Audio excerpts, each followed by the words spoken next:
Hello friends, welcome to our YouTube channel medical Pandit. तो दोस्तों, पिछली वीडियो में आपने देखा जो स्मॉल इंटेस्टाइन का पार्ट 1 हमने शुरू किया था, उसमें हमने बात की थी स्मॉल इंटेस्टाइन के जनरल डिस्क्रिप्शन के बारे में और ड्यूडेनम की शुरुआत हमने वहाँ से की थी। तो हम उसी बात को और आगे कंटिन्यू करते हैं। देखिए, ये एक ड्यूडेनम का डाइसेक्टेड इमेज है, ठीक है। इससे हमें पता चलता है ड्यूडेनम के रिलेशंस के बारे में, ड्यूडेनम की पोजीशन के बारे में, और जब हम एब्डोमेन को खोल के देखेंगे तब हमें ड्यूडेनम किस तरीके से विजुअलाइज होता है, ठीक है।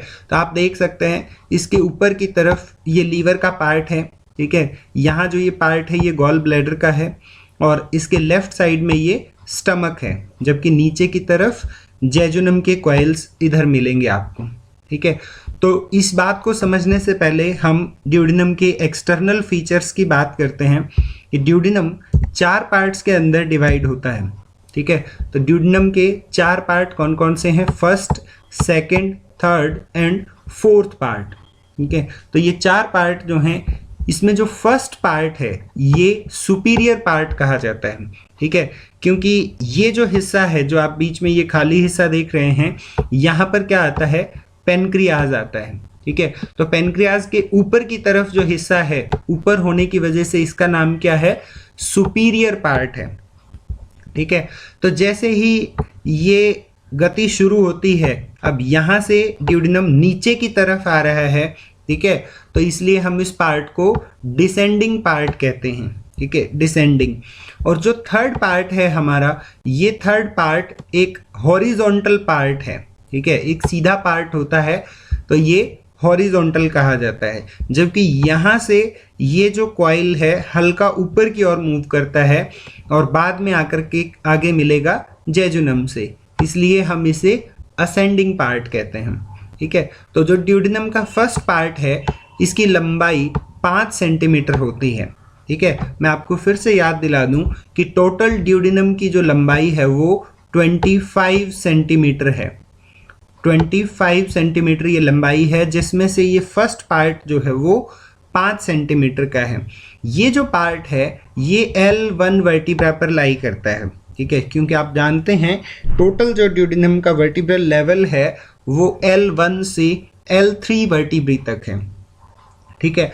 और ये जो पार्ट है टोटल ड्यूडेनम का सबसे ज़्यादा मूवेबल पार्ट होता है, क्योंकि बाकी जो पार्ट हैं वो सराउंडेड हैं किससे? पेनक्रियाज से, इसलिए उनमें मूवेबिलिटी बहुत कम रहती है, ठीक है। ड्यूडेनम एक रिट्रोपेरिटोनियल ऑर्गन है। रिट्रो का मतलब होता है जो पीछे की तरफ हो, ठीक है। तो रिट्रोपेरिटोनियल का अर्थ क्या होगा कि ये कंप्लीटली पेरिटोनियम से कवर्ड नहीं होता, ठीक है, पार्शियली कवर्ड होता है। इसके ऊपर पेरिटोनियम की टोटल कवरिंग नहीं होती है। जबकि बाकी आप जो हमारे एब्डोमेन के ऑर्गन्स देखोगे, जिसमें अगर हम किडनी को छोड़ दें तो मोस्टली सभी के पास पेरिटोनियम की कवरिंग होती है, ठीक है। इसमें भी इसका जो ये फर्स्ट पार्ट है, ड्यूडेनम का जो फर्स्ट पार्ट है, इसका जो फर्स्ट 2.5 सेंटीमीटर का हिस्सा होता है, पहला 1 इंच जो होता है, जो कि स्टमक से जुड़ा हुआ है, वो मूवेबल होता है और पेरिटोनियम से जुड़ा हुआ होता है। जबकि अगला जो पार्ट है वो टोटली पेरिटोनियम से डिवॉइड होता है। इसका जो सेकेंड पार्ट है ये लगभग 10 सेंटीमीटर लंबा होता है और ये डिसेंड करता है from right side of L1 through L3 vertebra, ठीक है। तो L1 से लेके L3 तक ये डिसेंड करता है। और इसका जो थर्ड पार्ट है ये 10 सेंटीमीटर लंबा है, जो कि L3 वर्टिब्रा को क्रॉस करता है। जहाँ L3 वर्टिब्री की बॉडी होती है ये ठीक उसी के ऊपर रहता है। और जो फोर्थ पार्ट है ड्यूडेनम का वो 2.5 सेंटीमीटर लंबाई में होता है, ठीक है। और ये L3 वर्टिब्री से ही शुरू होता है या उसी लेवल पर होता है और उसके बाद ये हल्का सुपीरियरली मतलब ऊपर की ओर जाता है, इसीलिए हम इस पार्ट को असेंडिंग पार्ट भी कहते हैं, ठीक है। तो जब ऊपर की ओर जाता है तो इसको ऊपर जो है L3 से ऊपर L2 वर्टिब्रा रहेगी, तो वहाँ तक इसका लेवल होता है। और आगे जो इससे पार्ट मिलते हैं वो पार्ट क्या कहे जाते हैं, ड्यूडिनो जेजुनल फ्लेक्सर।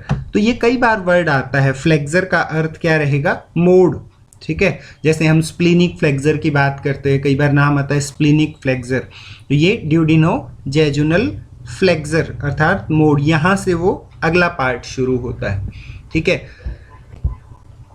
इसके बाद एक बड़ा ही इंपॉर्टेंट ये विषय है जिसको हम कहते हैं ligament of teres. Ligament of teres, इसको हम सस्पेंसरी मसल ऑफ ड्यूडिनम भी कहते हैं, ठीक है। तो ये क्या है, ये एक फाइब्रोमस्कुलर बैंड है जो कि ड्यूडिनोजेजुनल फ्लेक्सर को सपोर्ट करता है, ठीक है। क्योंकि अगर वो इसी तरीके से रहेगा तो मूवेबल हो सकता है, ठीक है। तो मूवेबिलिटी को कम करने के लिए, ठीक है, ड्यूडिनोजेजुनल फ्लेक्सर को सपोर्ट करने के लिए एक फाइब्रोमस्कुलर बैंड रहता है जिसको हम लिगामेंट ऑफ टेरीज कहते हैं, ठीक है। ये जो लिगामेंट है ये डायफ्राम के राइट क्रस से शुरू होता है। डायफ्राम के बारे में हमने पिछली वीडियोस में भी बात की थी, किस तरीके से डायफ्राम के दो क्रस रहते हैं, वो उसके ओरिजिन पर डिपेंड करता है, ठीक है। जो उसके ओरिजिन के फाइबर्स हैं वहाँ से ये राइट क्रस ऑफ डायफ्राम है, तो ठीक वहीं से ये लिगामेंट अराइज होता है। It lies close to the right side of oesophagus, और फिर बिल्कुल ऊपर तक किसने जाना है, राइट साइड ऑफ ईसोफेगस। ये भी मैं आपको याद दिला दूं कि ईसोफेगस के 3 पार्ट रहते हैं, और जो कि सर्वाइकल, थोरेसिक और एब्डोमिनल पार्ट हैं। तो उसमें जो एब्डोमिनल पार्ट रहेगा ये ठीक उसके पास तक जाता है, ये जो लिगामेंट है। It passes downward behind the pancreas, pancreas के ठीक पीछे से, और ड्यूडिनोजेजुनल फ्लेक्सर से आकर के मिलता है, ठीक है। तो इस वीडियो में हम इतनी ही चर्चा करेंगे। नेक्स्ट पार्ट में मैं आपको बताने वाला हूं कि किस तरीके से ड्यूडिनम के चारों पार्ट्स के अलग अलग रिलेशंस होते हैं, ठीक है। तो जब भी आप डिसेक्शन करेंगे तो उस पार्ट को हम देखने वाले हैं कि उसकी पैरेलली या उसके सराउंडिंग कौन कौन से ऑर्गन्स आपको मिलने वाले हैं, ठीक है। और उसकी ब्लड सप्लाई और नर्व सप्लाई की चर्चा भी हम अगली वीडियो में करेंगे। Thank you so much and keep watching.